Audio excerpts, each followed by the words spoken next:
नहीं, ऐसा कभी इसलिए नहीं होता था। किशोरदा के महीने 2-2 महीने पहले पैसे आ जाते थे, डेट बाद में मिलती थी। लेकिन कभी कभी ऐसा जरूर हो जाता था कि उनको रिलेशन में ये बात निभानी पड़ जाती थी कि चलो ठीक है यार, मिल जाएंगे। लेकिन साहब का पैसा कोई मार नहीं सकता था, क्योंकि एक गाना तो नहीं गाएंगे ना, उसके बाद कौन गवाएगा। बिल्कुल। तो अगर प्रोड्यूसर ऐसा करेगा भी तो म्यूजिक डायरेक्टर अपना मैनेज कर लेता था। बिल्कुल। तो सर ये सारे किस्से सुन के दिल खुश हो गया। तो सर फिल्मों में गीत पहली बार मतलब देखा जाए तो बड़ा ब्रेक कब मिला आपको, ऐसा अगर कुछ बता सकें?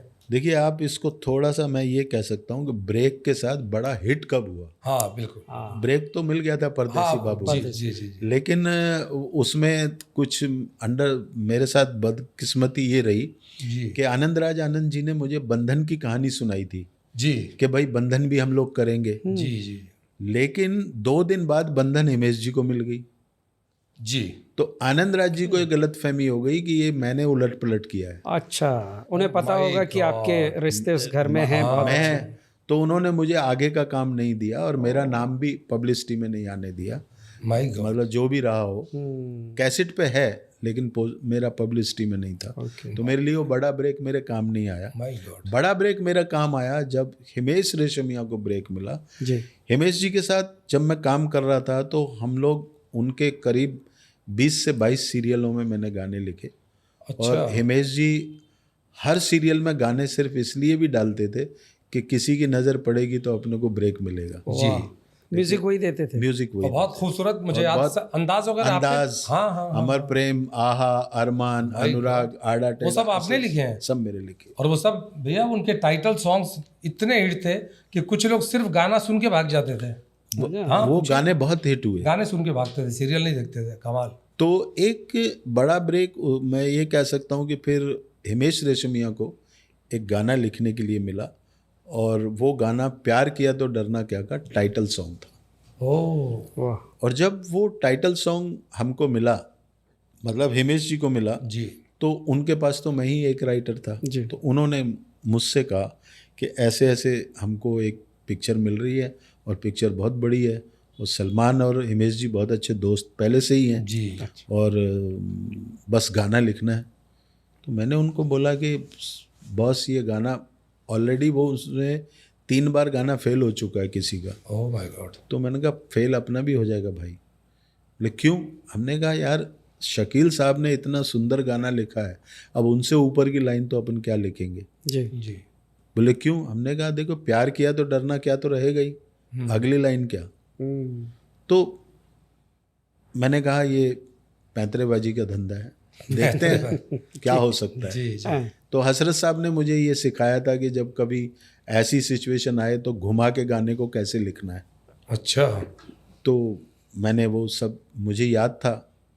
तो एक दिन मैं जब घर पे पहुंचा तो हिमेश जी झूला झूल रहे थे। अच्छा। बोले सर एक काम तो मैंने कर दिया। जी। मैंने कहा क्या? मैं सोचा शायद गाना लिख लिया होगा। अच्छा, खुद ही लिख दिया? हाँ। मैंने कहा क्या हुआ? कहता वो जो आपको प्रॉब्लम आ रही थी ना कि वो लाइन दूसरी लाइन लिखने की ज़रूरत नहीं है। अच्छा। मैंने कहा फिर? तो उन्होंने मुझे ट्यून में सुनाया, जब प्यार किया तो डरना क्या। मेरा तुरंत मुंह से निकला ओढ़ ली चुनरिया तेरे नाम की। और वो एक साथ उछल पड़ा। बोले हो गया ना सर, यही मुखड़ा रखेंगे अपन। क्या बात है। और ये गाना, इस गाने ने जन्म लिया। तो आसानी से हो गया था रिकॉर्ड, क्योंकि आपका रिकॉर्ड ठीक नहीं था? नहीं, वो आसानी से रिकॉर्ड तो नहीं हुआ। वो हुआ ये कि ये गाने के लिए प्रॉब्लम ये आई कि हिमेश ने कहा कि अगर कुमार शानू और अलका याग्निक, वो मैं काफ़ी इंटरव्यू में बता भी चुका हूँ कैसे उनको शोधा, लेकिन यहाँ भी चाहिए। वो हुआ यूँ कि मैंने कहा ठीक है, अगर आप ऐसा बोलते हो कि गाना वो गाएंगी तो ही हिट होगी तो वो गाएंगी, उसमें कौन सी बड़ी बात है जी। तो हिमेश जी ने कहा कि ठीक है ये काम आपका। और मैंने कहा ठीक है मैं करता हूँ। तो मैं जब अलका जी के घर पे गया तो मैं जब भी उनको फ़ोन लगाऊं तो मतलब मेरे को एंट्री ना मिले। बोले नहीं अभी वो सोई हैं, नहीं अभी वो ये कर रही हैं। और एक बार तो मुझे बोल दिया गया कि नहीं वो नयों का काम नहीं करती हैं। जी। अब हिमेश परेशान, हमको गाना देना है। बिल्कुल। तो मेरे को बोले कि सर क्या हो रहा है, या तो ये लता जी गाएं और या फिर अलका जी गाएं। मैंने देखो लता जी का तो मैं बोल नहीं सकता, अलका को मैं, अब मेरी एंट्री हो जाए एक बार। तो मेरे दिमाग में एक खुरापात सूझी। उस सेम बिल्डिंग में कविता कृष्णमूर्ति फर्स्ट फ्लोर पे रहती थी। अच्छा। तो मैंने वॉचमैन मुझे पूछे कहाँ जाना है, मैं कविता के यहाँ। उन्होंने बात कराई, कविता की मम्मी ने कहा कि भेजो। अब वो हम जैसे ही गए तो हमें कहाँ जाना था फर्स्ट पे, सीधा अलका जी के घर। चीटिंग। हाँ जी। और हमने बेल दबाई तो अलका जी बाहर आई। My God. अब कोई प्रॉब्लम ही नहीं थी, वो मुझे जानती थी। मैंने नमस्ते की, बोले सुधाकर जी आप। मैंने कहा अलका जी बहुत मुसीबत में हूँ, एक गाना मिला है बड़े दिनों बाद और आपको गाना है। कहते मतलब कौन म्यूज़िक डायरेक्टर कौन है? मैंने एक नया लड़का है। अच्छा गाना कैसा है? मैं गाना ये लो। मैंने कैसेट निकाली, उनको दी, दूसरी तरफ से मैंने वो टेप रिकॉर्डर छोटा सा होता था वो निकाला, हमने सुन लीजिए। उन्होंने गाना सुना, उनको अच्छा लगा। तो उन्होंने कहा देखो ऐसा है, मैं गा तो दूंगी लेकिन थोड़ा टाइम लगेगा। हमने कहा नहीं, गाना कल ही होगा। My God. अगर कल नहीं हुआ तो गाना कभी नहीं होगा। तो उन्होंने कहा फिर तो मैं कुछ नहीं कर सकती। न क्यों? देख कल तो नदीम श्रवण का गाना है। मैंने कहा ठीक है। मैं नीचे उतरा और वहाँ से मैंने ऑटो किया, मैं सीधा सनी पहुँच गया जी। अच्छा। सनी में नदीम श्रवण दोनों बैठे अपना सिटिंग कर रहे थे। तो मैंने 2-3 बार झांका तो श्रवण भाई की नज़र पड़ी। शीशे से। श्रवण भाई बाहर आए, अरे भाई क्या हुआ? हमने कहा सर एक काम है। तो उन्होंने सीधा पर्स पे हाथ मारा अपनी जेब से। क्या बात है। मैंने कहा सर ये काम नहीं है। वाह वाह वाह। तो मेरी आंखें भर आई। तो बोले तू पागल है क्या? क्या हुआ क्या? फिर हमने कहा यार ऐसे ऐसे एक गाना मिला है हमको और वो गाना अगर कल हो जाएगा तो पिक्चर हमें मिल जाएगी, बहुत दिनों से हमारे पास तो कुछ काम वाम है नहीं। तो बोला हाँ भाई हो जाएगा ना, क्या प्रॉब्लम क्या है ये बताना। मैंने कहा अलका जी प्रोड्यूसर बोल रहा है, अभी मैंने थोड़ा सा झूठ बोला, प्रोड्यूसर ने कहा है कि अलका गाएगी तो ही मैं लूँगा। तो अभी अलका कल आपका गाना गा रही है। उन्होंने मोबाइल दिया, अलका जी को मिलाया और कहा कि अलका कल सुधाकर जी का गाना गाओ, ये मेरे मित्र हैं, अपना गाना परसों हो जाएगा। वाह वाह क्या बात। अब अलका जी हमें ढूंढ रही हैं, हमारे पास तो ना मोबाइल नहीं कुछ नहीं, हमें कहाँ से ढूंढेंगी वो। तो मेरे को बोला भाई आप जाओ घर पे। तो मैं ये खुशखबरी देने पहले हिमेश के पास गया, भाई हो गया काम। अब लेकिन हमें कौन ढूंढेगा, हम फिर वापस आए, उनको भी तो बताना था ना। तो मैं शानुदा के पास गया, उनसे कहा, शानुदा उससे पहले हिमेश जी के सीरियल में गा ही चुके थे। जी जी। बोला हाँ कोई बात नहीं। मैंने कहा वो अलका जी गा रही हैं आपके साथ। अरे बहुत अच्छी बात है। तो मैंने कहा बस उनको बोल देता हूँ जाके। तो मेरे को सपोर्ट मिल गया कि शानुदा ने बोल दिया, रेडी हो गया। मैं जैसे ही गया, अब मैं उसी रास्ते से गया था जिस रास्ते से पहले था। इस बार मुझे पूछा कुछ नहीं। तो समझ गया, उतर के गया कभी नहीं, उसने पूछा ठीक है कविता के यहाँ जा रहा होगा। अंडरस्टूड। हाँ मैं गया वहाँ पे जाके और बोला अलका जी गाना हो गया और शानुदा गा रहे हैं, उन्होंने बोला है कि वो गाएगी तो बहुत अच्छा है। लेकिन कब बना? कल।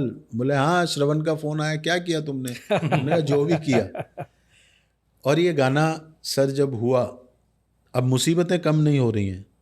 ये गाना दिवाली से कुछ 3-4 दिन पहले था। तो मेरी हालत राजेश भाई ऐसी थी कि मेरे घर में खाने को कुछ रोटियां भी बराबर से नहीं थी। तो मैंने प्रोडक्शन वाले को बोला कि यार कुछ 2-1 हज़ार रुपये तो दे दो, दिवाली है। तो उन्होंने कहा कि ये जो गाना है ना ये फिल्म में नहीं रहने वाला है। बोले ये तुम लोग आए हो ना जिस सोर्स से, इसलिए गाना हो रहा है। अच्छा। तो हिमेश भाई को पता लगा, उन्होंने कहा सर आपने उससे क्यों पैसे मांगे? तो हिमेश भाई ने मुझे 5,000 रुपये दिए, ये रखो ना, उससे क्यों, उसमें क्या है। और ये गाना रिकॉर्ड हो गया जी। अब गाना शूट नहीं हो रहा है। अच्छा। प्रिंट निकल गया, गाना शूट नहीं हो रहा। अब हम दोनों आपस में बात करें, यार उसने बोला था गाना, ये तो गड़बड़ है, अब क्या करें। तो हिमेश भाई ने एक बार सलमान भाई को बोला कि भाई वो गाना सर हो नहीं रहा है। तो अचानक सलमान भाई और काजोल किसी की शूट कर रहे थे, उन्होंने वो शूटिंग रोक के एक दिन, वन डे, ये गाना सुबह शुरू किया एंड वाह वाह। और गाना शूट हो गया। जब गाना शूट हो गया तो गाना उनको लगाना पड़ा। बिल्कुल। जब गाना लगा तो ये गाना जब आया तो मेरी मुसीबतें अभी भी कम नहीं हो रही थी। मैं घोस्ट डायरेक्शन के लिए राजस्थान गया हुआ था। ओह, अच्छा। और मैं वहाँ पे लगा हुआ था, तो मैंने सर देखा कि एक मेले में शादी है और उसमें एक आदमी ये गाना गा रहा है। ओह हो। अरे और रिलीज हुए सिर्फ 3 दिन हुए अच्छा अच्छा। और वो गाना गा रहा है।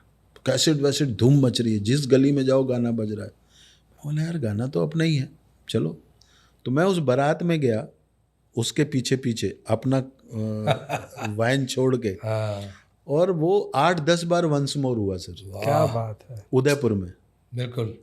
अब मोबाइल नहीं थे तो मैंने घर पे फ़ोन किया तो मेरे बीवी बच्चे रो रहे थे। हमने कहा यार तुम क्यों रो रहे हो? तो मुझे लगा शायद खुशी में तो नहीं रो रहे, लेकिन वो रंज में ही थे। अच्छा। तो मेरी मिसेज ने कहा कि आपका कुछ नहीं होने वाला है। मैंने कहा क्यों, क्या हुआ? कहता है वो गाने पे तो समीर का नाम आ रहा है। अरे टीजर जो दिया हाँ। तो उस पर समीर और उनका नाम था, माय गॉड। जतिन ललित का। तो अभी हमने कहा यार अब तो क्या कर सकते हैं। तो मैं जब राजस्थान से आया तो हम लोगों ने बात किया यार क्या करना चाहिए। तो सलमान भाई ने शायद हिमेश को बुलाया, क्या हुआ कि आप 1 हफ्ता ठहरो। 1 हफ्ते तक तो गाना आसमान हो गया। और पटाख से एक टाइटल आया, music director Himesh Reshammiya, added lyric writer Sudhakar Sharma.